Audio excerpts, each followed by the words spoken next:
Hey, what's up, you guys? This is Movie Critic Rob here of the Movie Channel, and I thought I'd do another of our second viewing review series. This time, I'm going to be doing the Quentin Tarantino movie, the latest of the Quentin Tarantino movies, The Hateful Eight. I have done a written review on this film when I saw it in theaters, but I figured it'd be an awesome time, since I just picked it up on Blu-ray, to do a second review for my second viewing movie review series.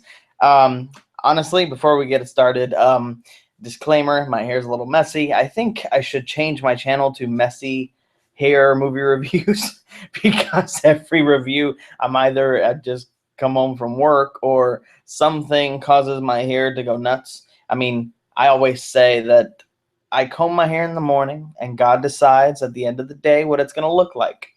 And so all credit goes to him because he keeps it looking awesome.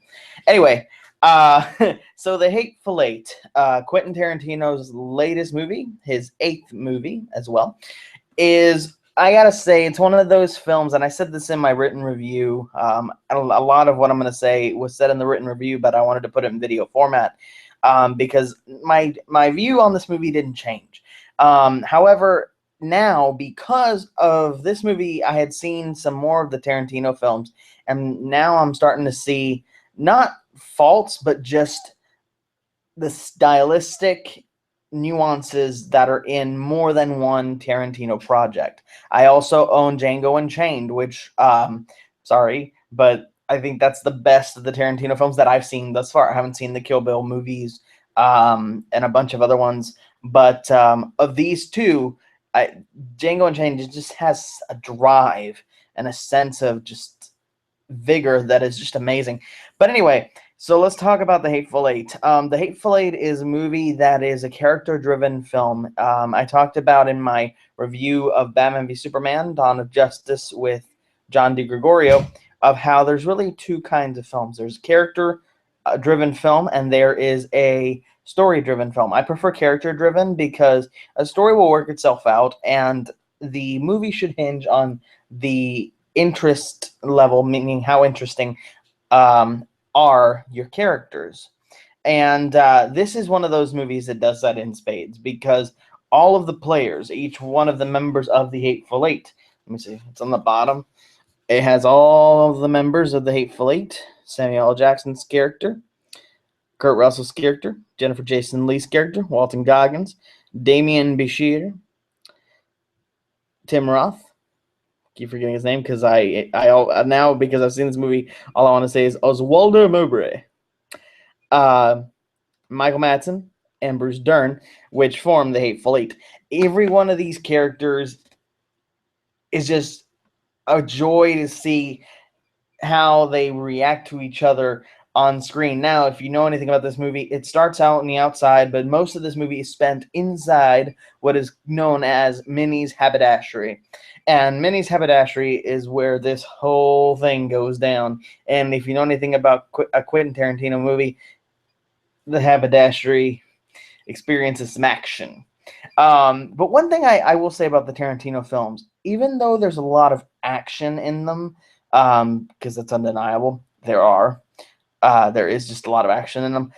The story and the characters in Tarantino's work is extremely methodical, extremely well thought out, extremely well done. All the characters are extremely well rounded with very set goals and drives for each character, so that before the gun shooting starts, before the sword swinging starts, in the case of Kill Bill, because I hear there's a lot of sword swinging there, before all that begins, you're so engrossed that you're kind of like, I wonder who gets axed. This movie, if you haven't seen it before, is kind of, and I'm not going to give away too much of the spoilers because I want you to, this is one of those movies that you need to enjoy fresh, and you need to enjoy without anything being spoiled, because this movie is basically Clue in Minnie's haberdashery.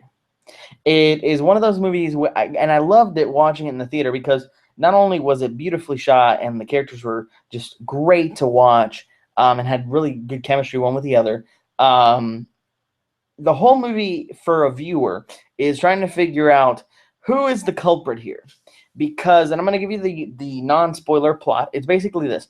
Kurt Russell's character, who is the Hangman, who's known as the Hangman, he's got a name, but he's known as the Hangman in this movie, is transporting Daisy Domergue to be hanged. And because he's the Hangman, he never shoots his bounty, because the Hangman is a bounty hunter.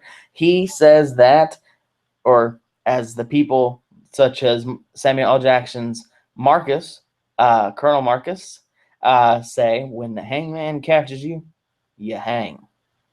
And so he's taking Daisy Domergue to hang. But because of a blizzard, they have to hole up in Minnie's haberdashery. And that's the plot of the movie without spoiling anything, because I really want y'all to enjoy this movie if you have never seen it. Now, because it's a Tarantino film, there is one scene that is a little off color, and I don't like it. I fast forward it, and I'm glad that I got it on Blu-ray, because I can, whatever I don't like, I can just skip forward it, because I know where they are, the parts that I don't like, because I've seen it in theaters. So there is that, and I don't particularly like it. I don't think it does have a place in the story, and it's meant to distract you from what's going on, and you'll see what I'm talking about if you watch the movie. But I just think it was a little too much. And I think they should have shown less and said more and kind of left it up to the imagination, because I feel that is actually a more powerful tool, and that way you don't have to visually see whatever you don't want to visually see.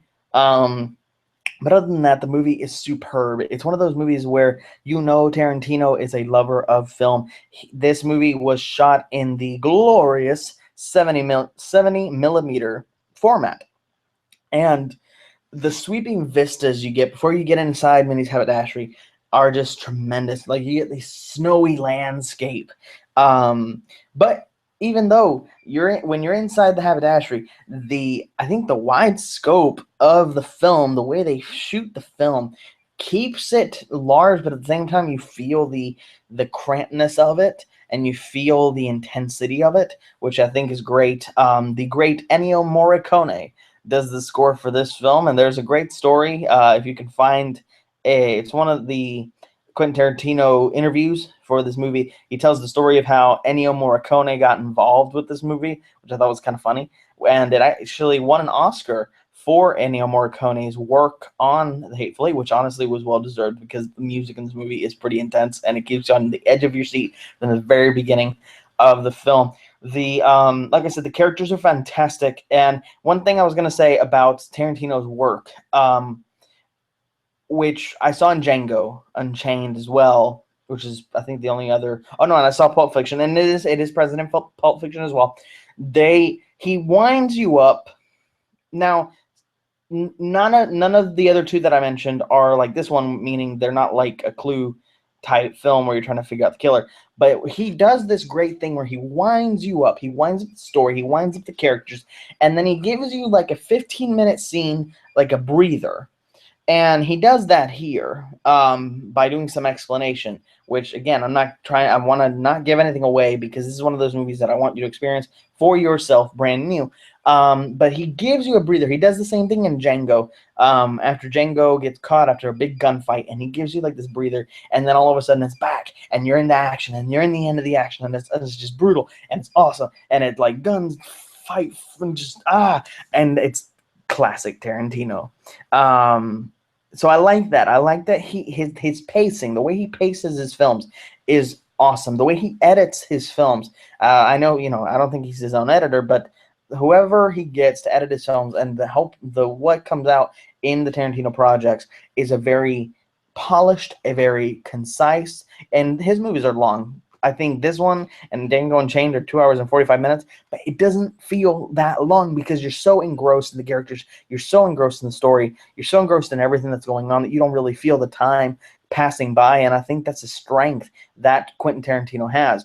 The pacing of the movie keeps going, but it never lets you know, hey, you've been in the movie for 2.5 hours. Never, ever, ever have I been tired, have I been bored sitting through a Tarantino film, and Hateful Eight is exactly the same experience, meaning you will not get bored with this movie. You I love it. I still love, even though, yes, okay, I've seen it once or twice, so I know everything that happens, but because the characters are so strong, because the story itself, even though once you figure out the killer, you figure out the killer,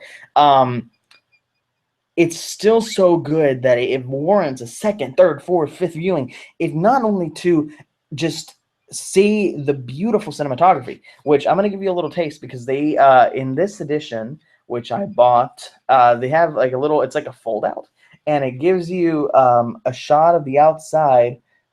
This is what 70 millimeter looks like if you were to watch it on film. It's really big. I'm just kidding. But like this, if you can imagine this in live action, not drawn, that is what watching The Hateful Eight is like. That is the vistas you're going to see. Imagine that with this creepy and eerie driving theme that Ennio Morricone comes up with, and you will get a sense of what it's like to see The Hateful Eight. But better than a sense of the movie, I suggest you go out and watch it yourself. It's available on Redbox. Last I checked, it is available on Redbox, and it is available for purchase. Which honestly, this is one of those that demands to be purchased because it is that good. At the end of the day, I think that this movie is a solid film. I'm not going to give a numerical value. I just want to give you my thoughts and let you come up with whatever you want to come up with as the final verdict. But I wanted to give you my thoughts on this because it's a really great film, and it's a film I thoroughly enjoy. This has been Movie Critic Rob with the Movie Channel, and I'm signing off.